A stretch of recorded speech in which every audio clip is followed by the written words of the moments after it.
کسی که نصف راه آدمو ول کنه حق سوال پرسیدن نداره. تنه زدنت شروع شد؟ یعنی تو نمیتونی شرایطو درک کنی؟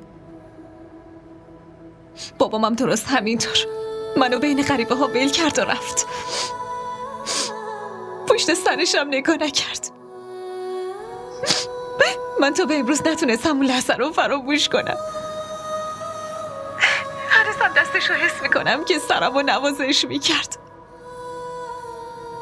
و تا امروز کاری بدتر از بابام در حقم کردی. اصلا فکر نکردی من چطور خونه برگردم. اشتباه کردم که واسه پرسیدن حالت با تماس گرفتم. حاله گله و شکایتت اصلا تمومی نداره. خب قطع کن، گوشی روی من قطع کن، خودتو توی درد سر ننداز. گوش کن چی میگم. الو، گوشی رو قطع کرد.